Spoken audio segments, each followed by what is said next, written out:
Olá, amados, sejam muito bem-vindos ao podcast Ative Seu DNA. Valnice Milhomens, aqui nós fornecemos estratégias e ferramentas para enriquecer seu espírito, sua alma e seu corpo. E nós estamos aqui na série Identidade. E hoje, nosso episódio é uma nova história, uma nova identidade. Um episódio muito importante, mas antes nós queríamos convidar você a participar do nosso programa Ative Seu DNA, um programa que realmente vai enriquecer a sua saúde espiritual, a sua saúde emocional, a sua saúde mental e a sua saúde física. Nós vamos também deixar o link desse programa aqui no vídeo, onde você pode ter também mais informações para você transformar a sua saúde, a sua mentalidade e o seu corpo em 2024, onde você terá um acompanhamento completo no ano de 2024 todo. Mais informações você pode ver aqui nesse vídeo. Bom, nós vamos direto para o nosso podcast. Esse podcast é um podcast realmente fantástico agora, dos finais dos tempos. Uma nova história, uma nova identidade.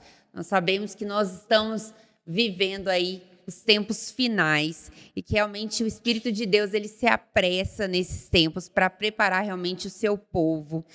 Nessa preparação divina, ele está realmente preparando pessoas que possam levar o Evangelho a todos os lugares e realmente que possa chegar a palavra de Deus a todos os lugares. Nós vemos sinais dessa preparação e vemos sinais dos tempos finais em todos os lugares. E eu já queria começar com essa pergunta, que é uma pergunta um tanto polêmica, você acredita que nós estamos chegando perto dos tempos finais? Não faz muito tempo que nas minhas aulas de sábado, você pode até entrar lá no YouTube, Valnice Milhomens, e procurar lá contrato de arrendamento sobre a terra. Onde eu, por 2 sábados, Fez uma live maravilhosa, né? elaboro, entrando dentro da história, dentro dos teólogos, dos pais da igreja, de mestres hebreus, porque quando Deus criou o mundo, a palavra é muito clara. Em 6 dias fez o Senhor o céu e a terra, mas no 7º descansou. E separou, e disse ao homem: 6 dias trabalharás, mas ao 7º descansarás. Porque em 6 dias o Senhor criou todas as coisas. E evidentemente ali está um sinal. Deus dá ao homem a habilidade e a unção de administrar a terra. E quando a palavra usa o termo dia, a gente entende como 24 horas, mas na Bíblia o termo dia é um período de tempo. Há dias de 24 horas, há dias de semanas, há dias de anos, há dias de milênios. E tanto o salmista quanto o apóstolo Pedro chegam a dizer que para Deus um dia é como 1000 anos. E 1000 anos como um dia. E o Apocalipse fala extensamente sobre o milênio de Cristo, o reinado por 1000 anos de Cristo sobre a terra. E este milênio é sempre referido ao longo da Bíblia como o dia do Senhor. O dia, então no singular, um dia como 1000 anos. Se o milênio, o 7º dia, são 1000 anos, nós vamos pensar que os dias que Deus deu ao homem sobre a terra são dias de milênios.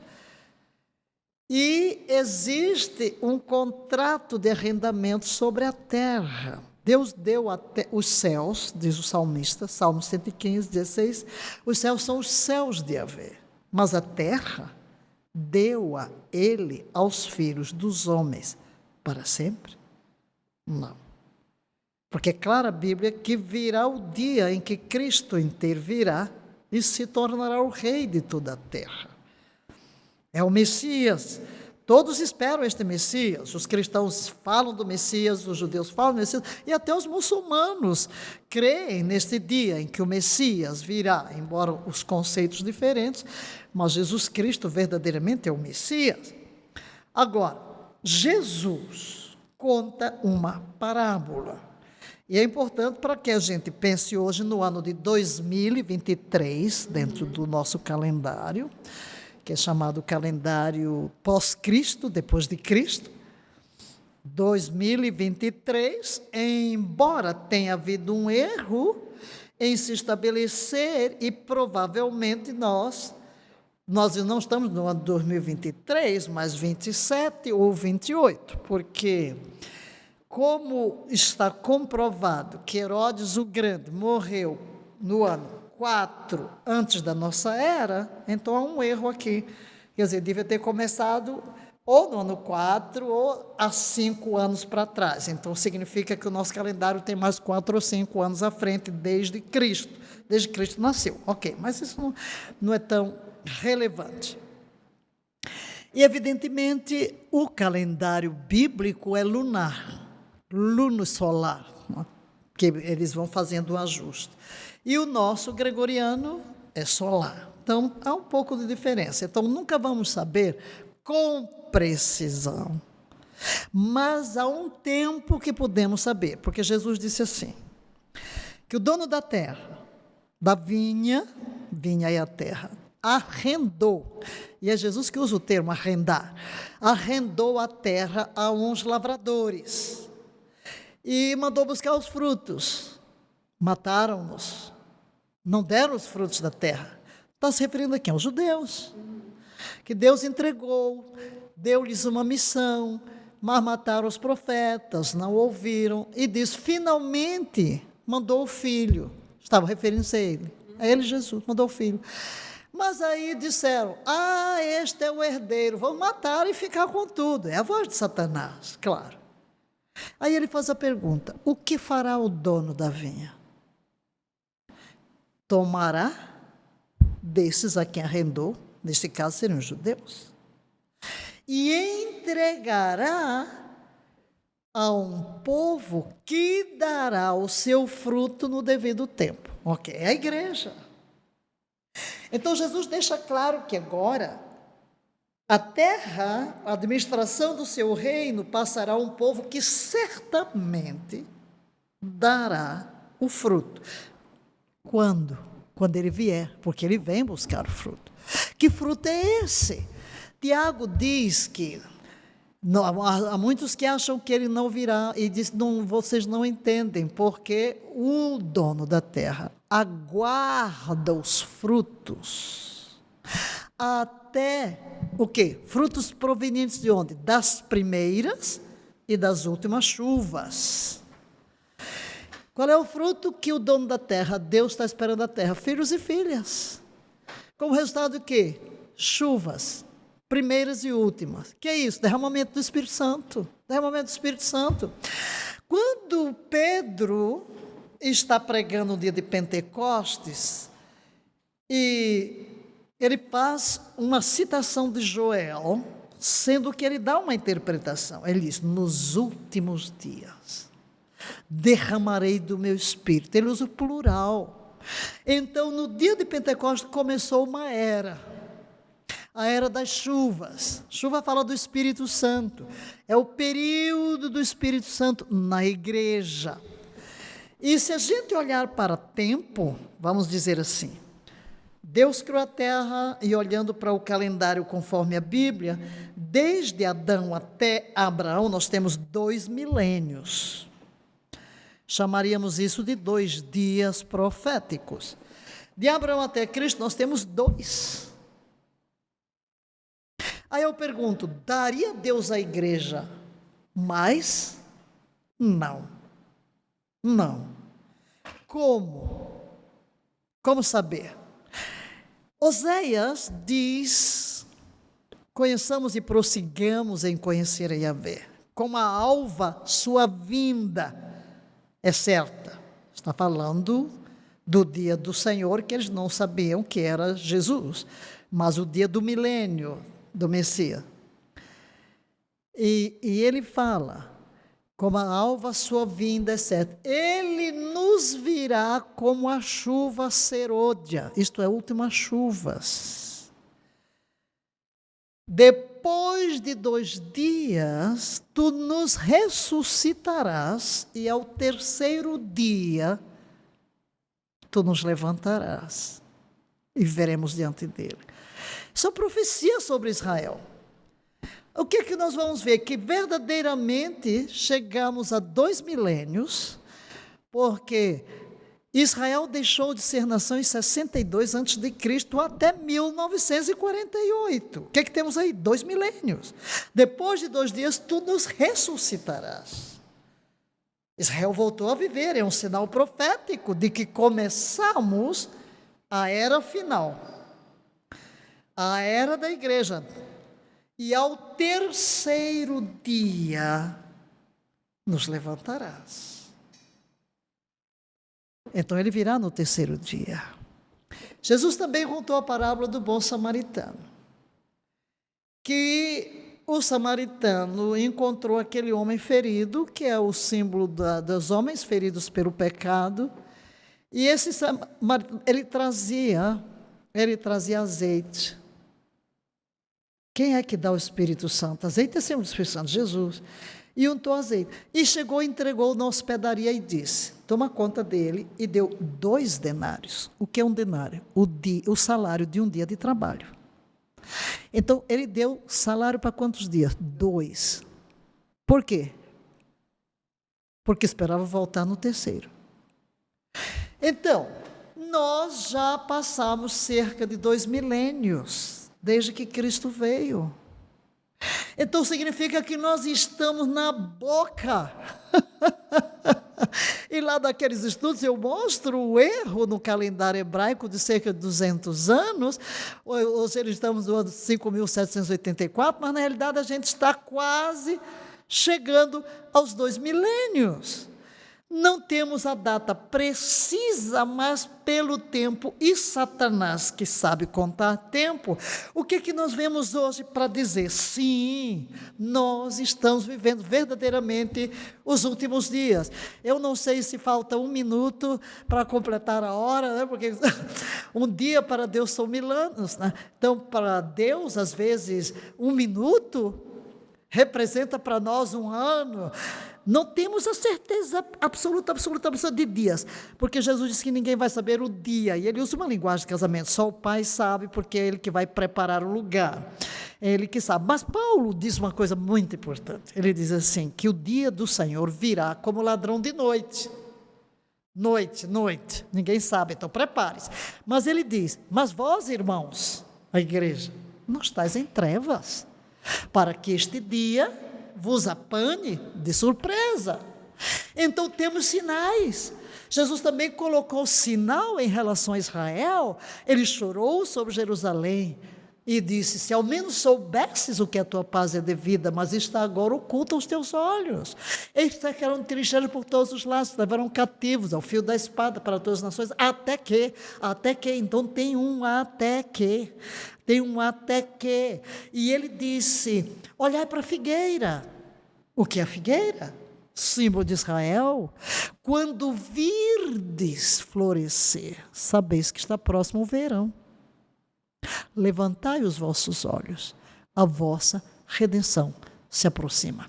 A figueira floresceu, então levantai os vossos olhos, porque a vossa redenção se aproxima.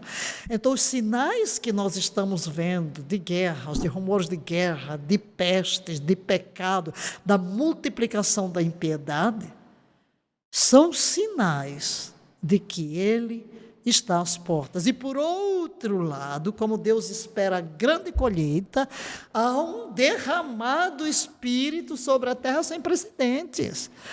Meu Deus do céu, nunca houve tanta oração na terra, nunca houve tanta adoração de 24 horas na terra. Sobe incenso do planeta 24 horas, a noiva dizendo, ora vem, Senhor Jesus. Nunca tanta gente se converteu. O evangelho é pregado por todos os meios. meios, pela televisão, pela mídia. Sim, eu creio. A qualquer momento, a trombeta soará, os mortos em Cristo ressuscitarão, e nós, os que estivermos vivos, seremos arrebatados ao encontro do Senhor nos ares. Amém, aleluia! Sabendo disso, esse é um dos podcasts do final do ano de 2023, justamente para preparar o nosso espírito, nossa alma, nosso corpo para 2024. Como nos preparar? Sabendo todo desse cenário deste ano, como nos preparar para o ano de 2024, como nos preparar diante disso tudo? Primeiro, tornando-nos aquilo para o que Deus nos chamou. É o preparo espiritual. É o preparo espiritual, entendendo que eu sou filho, a unção vem para formar dentro de mim uma identidade, e eu começo a desenvolver e ver-me. Meu Deus, eu sou filho, eu sou a reprodução de Jesus. Jesus fez uma missão na terra e delegou a nós o continuar. Quando Jesus ressurgiu, ele chegou no cenáculo e o que ele fez? Ele soprou o Espírito. Soprou o Espírito e diz: recebei o Espírito Santo. Naquele momento que ocorreu, os discípulos nasceram de novo, receberam a vida de Cristo, o Espírito Santo passou a habitar neles. Mas ato contínuo, Jesus diz: do mesmo modo que o Pai me enviou, eu vos envio a vós. No sopro, ele transmitiu sua identidade de filho de Deus. No comando, ele transferiu a sua missão. Eu preciso entender que eu estou na terra com um propósito divino. Que eu sou um filho de Deus. Que para isto o Filho de Deus se manifestou, para desfazer as obras do diabo. Se eu sou filho, eu tenho uma missão: desfazer as obras do diabo. Como? Cumprindo a missão de fazer discípulos como modo de viver, de ser a voz de Deus na terra. Eu gosto da versão amplificada quando diz: como o Pai me enviou em missão permanente, pela qual ainda sou responsável, assim vos envio a vós. Então eu tenho que entender, preparando-me para 2024, que não apenas Jesus veio tornar-me filho de Deus, mas Ele me dá sua unção, sua habilidade de fazer o que Ele fez. Quando eu digo, por exemplo, ser cristão é ser a reprodução de Jesus em seu caráter, é ser como Ele é. E em sua missão é fazer o que Ele fez. E Paulo diz que para isto Ele nos predestinou, para sermos conforme a imagem do seu Filho. A imagem. Então o Espírito Santo está trabalhando em nós. E como eu me preparo a cada dia, deixando que o Espírito trabalhe em minha identidade de Jesus. Espírito Santo, tens liberdade, acelera em mim esse processo de transfiguração do meu caráter, para refletir o caráter de Jesus. Assim eu serei uma testemunha, eu serei o perfume de Cristo. Onde eu estiver, as pessoas olharão para mim e verão Jesus. Serei uma carta aberta. Mas também entender que quando Cristo está às portas, eu sou responsável por ser luz nas trevas. E a misericórdia de Deus, porque quanto mais me aproximo de Jesus, mais vou amar o que Ele ama. Ele ama todas as pessoas, mas eu vou querer o que Ele quer. Ele não quer que ninguém pereça. E aí onde as ternuras do coração de Deus precisam invadir o nosso coração, de tal maneira que dentro de nós não haja mais rancor, ódio, rejeição das pessoas, por pior que elas pareçam, por mais terríveis que pareçam ser, porque eu olho para a degeneração do homem, meu coração se compadece. Por quê? Porque se eles conhecessem o amor de Deus, se conhecessem Jesus, não estariam nessa situação. Então, eu tenho que me preparar na presença de Deus. É tudo tão simples, tomar tempo com Deus e a sua palavra. Eu costumo dizer que a vida cristã não é uma luta, é uma resposta. Não é um esforço, é uma resposta. Eu chego, tomo um tempo para estar com a palavra, para orar, para cantar, e o Espírito vai trabalhando em mim, vai mostrando o que eu devo fazer, vai pondo o dedinho lá onde eu tenho que mudar, não é? Vai me dando luz, vai me dando direção. Deus é muito paciente, o Espírito é muito suave, trabalha conosco de uma forma tão terna. E esse tempo que a gente toma com Deus, verdadeiramente é o tempo de preparação para todos os dias da nossa existência, não apenas porque está começando o ano, até porque todos os dias Deus nos dá um recomeço. Isso foi uma chave muito grande. Dos meus devocionais com você.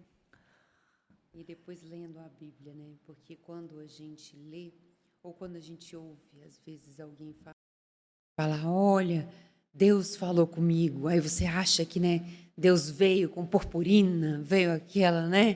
Que ele, né, veio com purpurina, veio aquele, veio trovão, veio isso, veio aquilo. Deus veio, falou, e isso e aquilo. Então você acha que Deus vem falando de forma muito alta e aquilo. E não, e realmente, num dos devocionais você me falou, quando Deus realmente vinha falar com você, que o Espírito Santo, quando falava com você, que ele é manso, suave. E realmente, quando vinha um ímpeto, assim, normalmente era o diabo, né? E a gente veio um podcast falando sobre isso, e tem aquela passagem de Ezequiel, que quando Ezequiel vai no monte, né? E vem a tempestade, e ele procurando Deus na tempestade. Elias foi na tempestade, ele procurando Deus na tempestade, não encontrou. E aí veio outra tempestade, ele procurou, não encontrou. E aí depois passou o suave. E aí Deus falou, Elias, bem manso. É muito fácil de entender a obra do Espírito quando pensamos na função da triunidade, o Pai, o Filho, o Espírito. O Espírito Santo, que inclusive a palavra ruach, espírito, feminina. O Espírito funciona em nós como uma mãe. Na realidade, ele nos gera, nos amamenta com o leite da palavra. A mãe é suave, a mãe é eterna. E quando Paulo fala da obra do Espírito em nós, ele diz que somos guiados, não é empurrados, guiados pelo Espírito. E Jesus mesmo prometeu, quando ele vier, vai vos guiar a toda a verdade. Então, o Espírito é sempre muito suave. E outra, como o Espírito Santo vem habitar no nosso espírito humano recriado, a principal maneira do Espírito Santo falar em nós é através de uma impressão. É uma impressão que vem de dentro de nós, não vem da mente. É como comparamos isso com um reflexo. A gente desenvolve um reflexo, é um reflexo. Às vezes Deus pode vir falar conosco numa experiência espetacular, sim. Mas quando você vê isso, não é o todo dia de nenhum dos apóstolos. Ah, teve um sonho. Quantos? Não. Você vê Pedro, teve aquela visão. Tem mais algum relato de outra? Não, tem aquela. Então, 2, 3 vezes, Deus veio e falou com o sonho a José. Tem outra revelação? Não. Então, ocasionalmente, se Deus quer, interessa. Mas no dia a dia, essa voz suave do Espírito. Nesse processo que você falou, nessa preparação, a identidade, como nós devemos preparar a nossa identidade para nos reconhecermos realmente como herdeiros, né? Porque a identidade fala de filiação, para nos reconhecermos como herdeiros. A Bíblia é muito clara a dizer que quando nos tornamos filhos, vamos pensar que todo filho tem uma herança do pai. E a aliança, e aqui vai para o nome e vai para a aliança, quando Deus fez uma aliança com Abraão, que significa o que é meu é teu, um dos cerimoniais na aliança era troca de nomes. Troca de nome. O que é isso? Muito parecido temos na nossa cultura, especialmente hoje. No passado, nem tanto, porque no casamento, a esposa tomava o sobrenome do marido, mas o marido não tomava o sobrenome da esposa. Hoje já é permitido.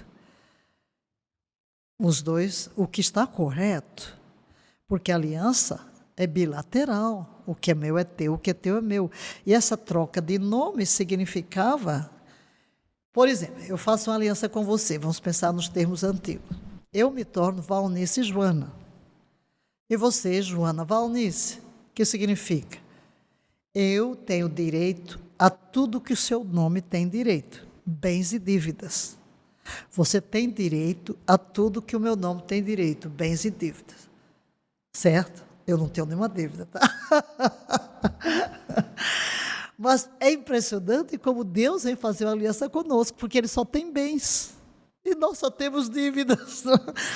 E isso é muito ilustrado em Abraão. Quando Deus vem mudar o nome de Abraão, aquele que não tinha filhos, não tinha descendência, Ele vinha fazer esse cerimonial de troca. O nome de Yahvé, no hebraico não existe vogal, é um tetragrama, que a gente poderia transferir para português como YHWH. Esse H é aspirado. Eu sou, por isso eu digo, cada vez que respiramos, nós estamos dizendo o nome de Yahvé. Respiração. E foi isso que Deus fez quando criou o homem. Introjetou nele sua vida. Então, ele disse para Abraão, agora, a partir de agora, o teu nome não será Abraão, mas será Abraão. Deus colocou essas duas partes, metade do nome dele, no nome de Abraão, que se tornou Abraão. E Deus também tomou o nome de Abraão e passou a se identificar. Eu sou o Deus de Abraão. Foi o sobrenome. Ele tomou o sobrenome.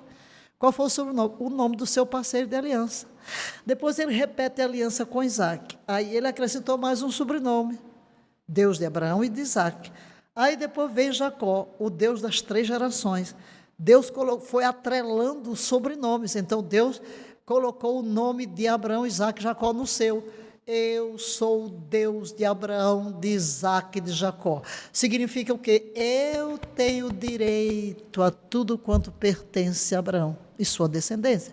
Mas Abraão também tem direito a tudo que é meu. Então o nome traz uma identidade. O nome traz uma herança, porque tudo que é de Deus passou a ser seu, e tudo que é seu passou a ser de Deus. E não é por isso que Jesus veio? Para quê? Fazer uma aliança. Tudo que é meu tornou-se dele. A nova aliança. Porque no Antigo Testamento a aliança abraâmica era uma aliança que prefigura a verdadeira aliança que Deus queria trazer, porque a aliança de Abraão é muito física, trata de um território físico, de um povo físico, mas Deus tem um propósito de uma aliança que toca o espírito do homem, a transformação, para que o homem se torne semelhante a ele.